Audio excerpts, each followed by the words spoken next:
to another video.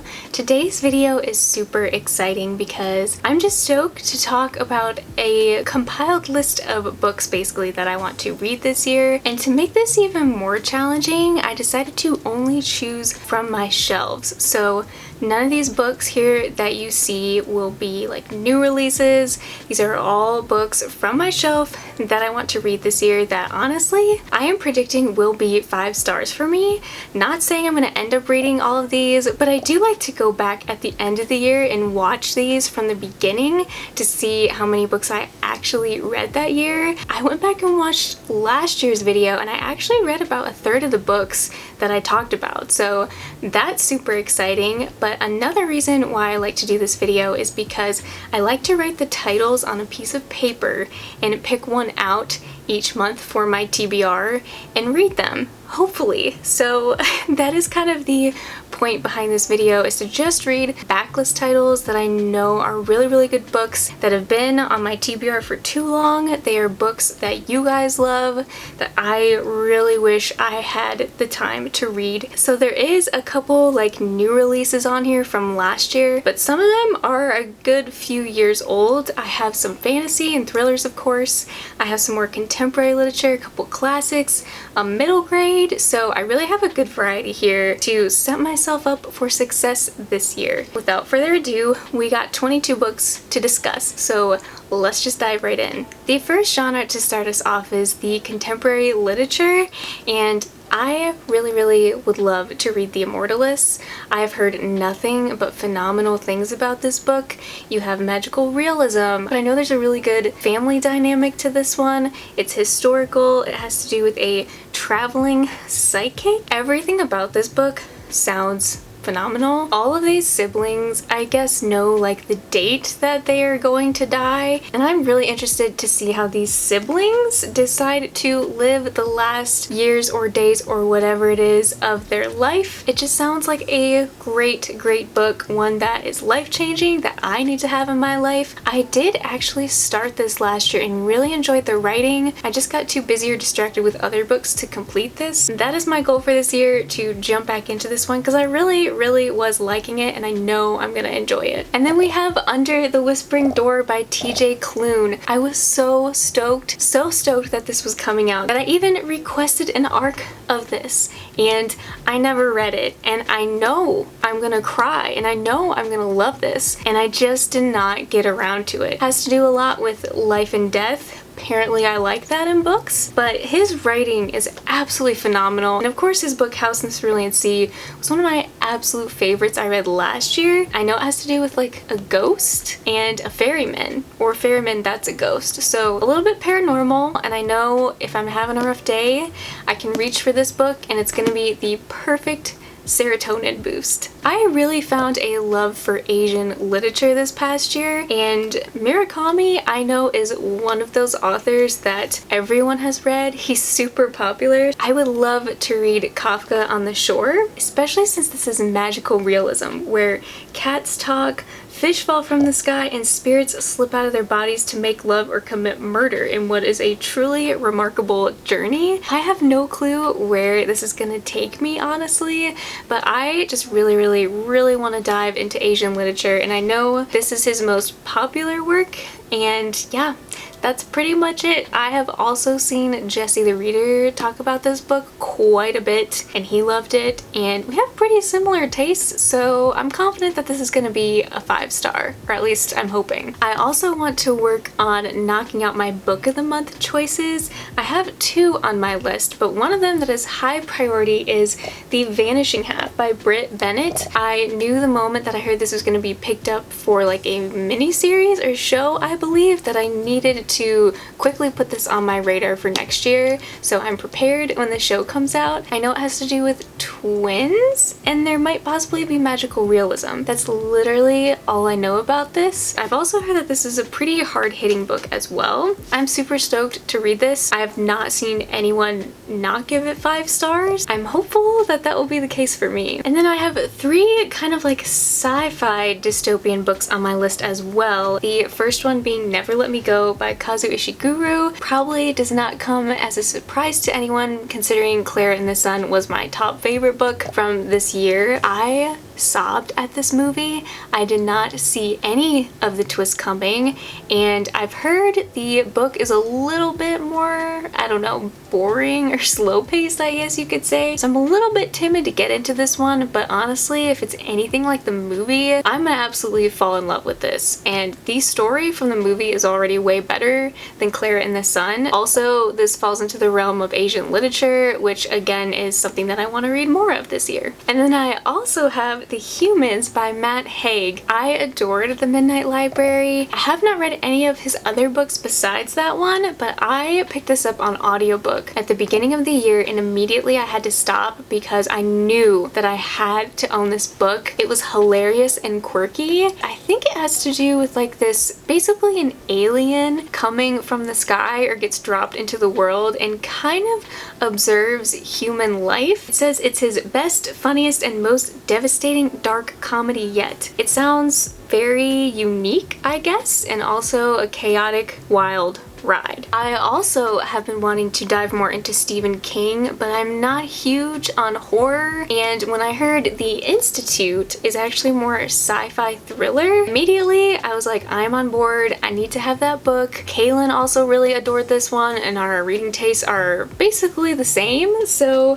I had to put this on my list for the year. It has to do with these kids, I believe, that are being experimented on, but their environment looks the same exact as their actual house at home. So I don't know if these kids try to escape, but I do know they have some weird, interesting powers that people are trying to research and figure out. Again, I don't know where this is gonna take me, but I love Stephen King's writing. The only other book I read by him is Pet Sematary. I did a whole vlog on it. It was a wild ride, but I've just really wanted to pick up another book by him. I really hope I like this one. I don't know if it'll be 5 stars, but I'm definitely interested to find out. And then I also have a couple classics on my list, which I don't read classics a lot. It's kind of a surprise to me too, but the #1 classic is Little Women. Everyone has read Little Women but me. I adored the 1990s movie, the new adaptation. I love this story, and it's about dang time that I fall in love with it even more, especially Laurie. I'm so excited. This is such a beloved story, and I already know this, like, the plot and the synopsis, which usually puts me off because I get bored if I've watched a movie before the book, but this is one that I know I am still gonna enjoy no matter what, just because I love these women so much. One of the 2 classics that I plan to get through at some point this year. And then I also have Rebecca by Daphne du Maurier. I meant to read this before the movie on Netflix, and that never happened because I found out about the movie way too soon before it actually released, and I didn't get around to reading the book. But it has those gothic kind of intriguing thriller vibes, even though it's a classic. There's something about this that really intrigues me. I don't know how I'm gonna feel about this one, but I know my friend Desi really loves this one and has told me multiple times that I need to read it because I would like it. We're gonna give it a shot this year, and I really think the movie looks absolutely phenomenal, the cinematography and everything, and I've been dying to watch it. I need to just hurry up and read the book already. And then the one historical book that I would love to get through this year is The Great Alone by Kristen Hanna. Another book of the month that I've had since the beginning of time, and I need to just read it already. I sobbed at The Nightingale. That is such a sad book, and I've heard this one is like that too. If I'm ever having a sad, rainy day and just want to play into those feelings, this book might be pulled off my shelf. I need another Kristen Hanna in my life. I cannot believe I have gone this long, honestly, without picking up another book by her. Plans for this year are to finally get around to reading The Great Alone. And then the one middle grade that is at the top of my list to read this year, I thought about putting this in my series I want to read this year video, which is coming up, but I've heard you can read these as standalones and it won't affect the story or the plot or anything. And that book is Small Spaces by Catherine Arden. I have heard so much about this book. Non-stop, it's always in my face on Goodreads every October. There always just seems to be someone reading this book, and I need to find out what in the world is so great about this. This is the top for my middle grade this year. I think these kids get stranded in the woods somehow, and they're going on a field trip, but everything kind of turns creepy and weird. I don't think I've ever really read a creepy middle grade before, so I figured this one should be my first. Diving into our thrillers, I have 4 top ones that I would really love to get to. The first one is The Final Girls by Riley Sager. This may or may not be 5-star. After I said that, I'm kind of rethinking that because I've read all his other books.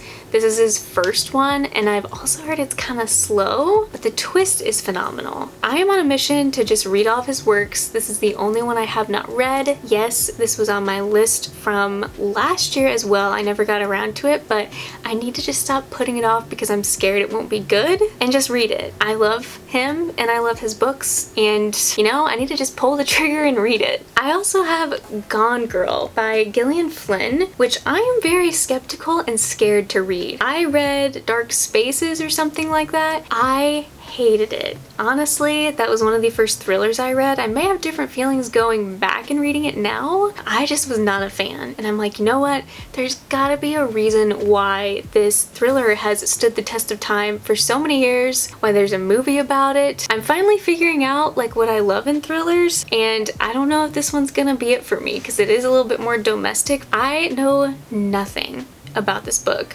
which you think I would after it being so old. I am very stoked to get to this one. As a mystery thriller reader, this is just a classic that I need to read. Next is The Sundown Motel by Simone St. James. I loved The Broken Girls. I thought it was a really solid book. So I'm just really excited to dive into another one of her books. And I've heard this is twice as good as her other one. So if that's the case, I'm on board. I'm here for it.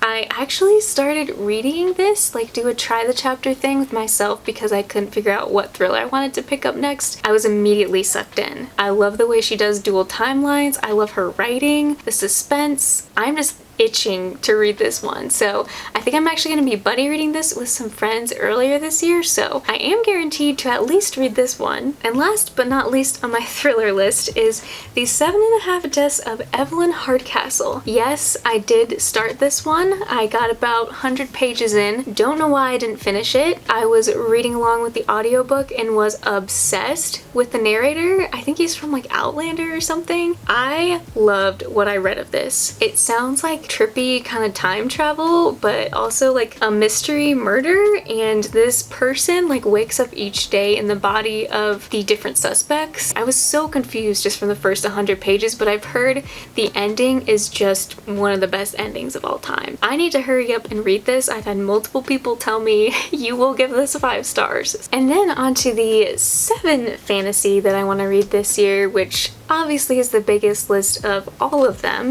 but I wanted to start off with Small Favors. Yes, I am ashamed. I still have not read this, but to be quite fair, I did start it and I did get 50 pages into it and I was very intrigued and I was loving it. This is probably going to go on my February TBR or something very soon. I loved House of Salt and Sorrow. Obviously, I just need to pick this one up. I know I'm gonna love it and all my friends have loved it. That's basically the biggest reason. All my friends tell me I'm gonna love it. I'm obviously gonna read it. I've also heard this gives off the Village vibes and I love that movie, so I'm interested to see the comparison between the two. And then I also have Lore by Alexandra Bracken. Love this cover.